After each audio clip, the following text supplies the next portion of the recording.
Hello, everyone. There's a presence circling your energy field right now, and they don't move through the world the way most people do. Uh, I'm talking about someone who walks into rooms and shifts the atmosphere, someone whose name carries weight, someone who's used to being seen, being wanted, being chosen. And right now, they're choosing to look at you. Before we pull back this veil, I need to honor you for being here. Thank you. Thank you for trusting that you were meant to receive this message at this exact moment. Nothing about your presence here is random. The universe orchestrated this. I'm grateful you listened. Take a breath with me, because what I'm about to reveal isn't just about attraction, it's about power dynamics. It's about what happens when someone who's accustomed to having everything suddenly focuses their attention on you. It's about the choice you're about to face that most people never even get the opportunity to make. Spirit is showing me something specific right now. There's a light moving toward you. Not gentle candlelight, not soft dawn. This is spotlight, bright, intense, the kind that illuminates everything it touches but also creates shadows you can't see around. And carrying that light, there's a soul who knows what it means to be desired by many, but truly known by few. This person, um, they're not ordinary. They have influence, not just in their immediate circle, but beyond it. Their words ripple outward, their choices affect others. Their presence commands attention, whether they're trying to or not. And somehow, through all the noise, through all the people reaching for them, through all the options constantly available to them, they've noticed you. Does this create a flutter somewhere in your solar plexus? Because I'm feeling this energy of anticipation mixed with disbelief. Like when you catch someone staring and you look behind you to see who they're really looking at, but there's no one behind you. It's you. It's always been you. Let me tell you what I'm picking up on about this person's energy. They move through the world wrapped in a frequency that most people can't touch. Confidence that's not performed, it's embodied. Magnetism that's not manufactured, it's natural. They're used to being the center, used to being pursued, used to choosing rather than waiting to be chosen. But something about you disrupted their pattern. You're not like the others who orbit them. You're not reaching, you're not performing, you're not trying to convince them of your worth. And that that stopped them in their tracks. Spirit is showing me an image. A person standing in the middle of a crowd, all faces turned toward them, all hands reaching, all voices calling their name, and then they turn their head away from the crowd toward a figure standing at the edge, quiet, self contained, not competing for their attention. That figure is you. And the moment they saw you not reaching for them, they started moving toward you. Let me go deeper into what's actually happening here. This person who's powerful, who's popular, who's used to being the prize everyone wants, they're experiencing something they don't experience often: intrigue, not just attraction, not just physical pull, but genuine curiosity about someone who doesn't seem to need them, someone who has their own light, someone who isn't dimming themselves to make this person shine brighter. You've been living your life, building your world, focused on your own growth, your own path, your own becoming.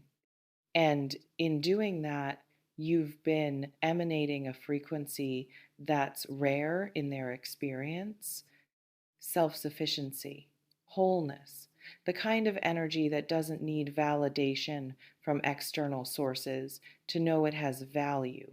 And people who are used to being chased, they're magnetized by people who aren't chasing them.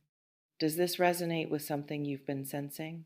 Because I think you've felt their gaze, maybe not literally, but energetically. Maybe you've noticed synchronicities, their name coming up in strange ways. Dreams where someone unnamed but significant appears. A feeling of being watched by benevolent eyes you can't see. That's not your imagination. That's their consciousness reaching toward yours before their body follows.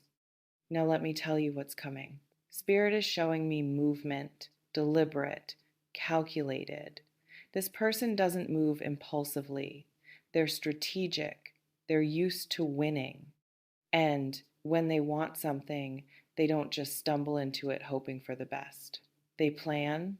They're watching you right now, learning your rhythm, noticing what makes you light up, observing what you respond to and what you ignore.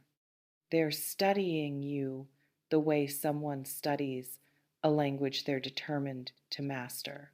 And when they make their move, it won't be small. People who are used to having power don't make tentative gestures. They don't send unclear signals. When they decide they want you in their orbit, they make it known. For some of you, this is about to manifest as an opportunity, a door opening that shouldn't logically open for you yet, an invitation into a space you didn't think you had access to. And when you walk through that door, they'll be there, waiting and creating the circumstance that allows them to be near you without it seeming orchestrated. But it is orchestrated. They're pulling strings you can't see. For others, this manifests as direct approach, bold, confident. They're going to find a way to insert themselves into your world, a message, an introduction through a mutual connection. A chance encounter that's anything but chance. And when they speak to you, when they turn the full force of their attention toward you, you're going to feel it. Like standing in front of a fire, warmth, heat, the choice between stepping closer or stepping back. Let me know in the comments if this speaks to you. Now, here's what Spirit wants you to understand about what this actually means. This isn't a fairy tale. This is a chess game. And you need to know that before you make your first move. This person who's powerful, who's popular, who's turning their attention toward you, they're used to getting what they want, not through force, through magnetism, through knowing how to read people, through understanding that most people have a price, a weakness, a door left unlocked. They're going to look for yours. Not maliciously, not even consciously necessarily, but it's what they do. It's how they navigate a world that taught them early that power and charm can open almost anything. Spirit is showing me a specific pattern this person carries. They collect not people exactly, but experiences. They want to know what it's like to be close to someone like you, someone who doesn't need them, someone who has something they can't buy or demand or seduce with their usual tools. They're drawn to you because you represent a challenge, a mystery, something rare in their world of easy access and immediate gratification. And here's the question you need to ask yourself. Do I want to be known by someone who's curious about me? Or do I want to be chosen by someone who needs me? There's a difference. Curiosity fades when the mystery is solved. Need has roots. Let me go deeper into the shadow side of this dynamic. When someone who has power becomes interested in someone who doesn't operate from power, there's an imbalance. Not always harmful, not always toxic, but always there. They're used to controlling the pace, the direction, the level of intimacy. They're used to people being grateful just to be in their presence. And if you're not careful, you'll find yourself performing, trying to keep their interest, trying to be fascinating enough, mysterious enough, impressive enough to hold the attention of someone who has endless options. That's the trap. The moment you start performing for their attention, you lose the very thing that attracted them in the first place: your self contained wholeness, your disinterest in needing them to complete you. Spirit is showing me two paths ahead of you. Path one, you let yourself be swept up. You say yes to the attention, yes to the opportunity, yes to the intoxicating feeling of being chosen by someone everyone wants. And for a while, it's it's magic. It's everything you didn't know you wanted. The doors that open, the experiences you gain access to, the way their world becomes your world. But in that path, there's a price. You slowly start to orient your life around maintaining their interest. You make yourself smaller to fit more easily into their schedule. You dim your own light to make their light more comfortable. You become the supporting character in their story instead of the protagonist in your own. Not overnight, gradually, so gradually you don't notice until you look up one day and don't recognize yourself anymore. Path two, you meet them as an equal. You receive their attention without becoming dependent on it. You engage with their power without being intimidated by it. You let them into your world without abandoning your world for theirs. This path is harder. It requires you to stay rooted when everything in their energy wants to sweep you up. It requires you to say no sometimes, to maintain your boundaries even when they're used to people dissolving theirs, to remember that being chosen by someone powerful doesn't make you more valuable than you already were. In this path, you keep your power, and that's what actually creates the possibility of something real. Does this resonate with what you've been feeling? Now, let me tell you what Spirit is warning you about specifically. This person, they're magnetic. That's not an exaggeration. They have a frequency that pulls, and when you're in close proximity to that frequency, it's going to affect you. It's going to feel like gravity, like you're being pulled toward them even when you're trying to stay still. That pull isn't love, not yet, maybe not ever. That pull is power recognizing potential. That pull is charisma doing what charisma does. That pull is chemistry, which is real and valid, but not the same as compatibility. You need to keep your eyes open. Watch how they treat people who can't do anything for them. Watch how they handle not getting what they want.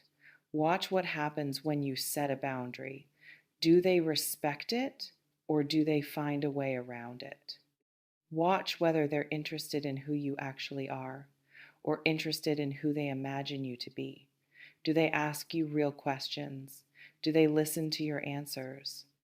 Or do they project onto you their fantasy of what you represent? Watch whether they want to add to your life or whether they want you to orbit theirs. These things matter. These things tell you whether this attention is a gift or a trap disguised as a gift. Let me share something else Spirit is showing me. You have more power in this dynamic than you realize. Yes, they have influence. Yes, they have resources. Yes, they have presence. But you have something they don't have easy access to. You have the power of disinterest.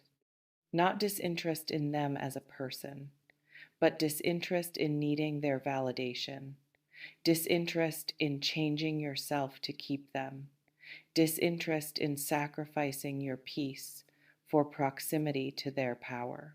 And that disinterest, that's your protection. That's your leverage. That's what keeps this dynamic from becoming one where you lose yourself. The moment you need them, you give away your power. The moment you can walk away, you keep it. Does this land somewhere in your body? Let me know in the comments if this speaks to you. Now, let me tell you what's actually possible here if you navigate this consciously. This person coming into your orbit, it's not random. Spirit doesn't waste synchronicities. If someone with power and influence is being drawn to you, it's because there's something you're meant to learn, experience, or receive through this connection. Maybe it's access, doors opening that wouldn't have opened otherwise, opportunities to step into a bigger version of your life. Maybe it's a mirror, someone who reflects back to you your own power that you've been hiding or minimizing. Someone who sees your light clearly and refuses to let you pretend it's smaller than it is.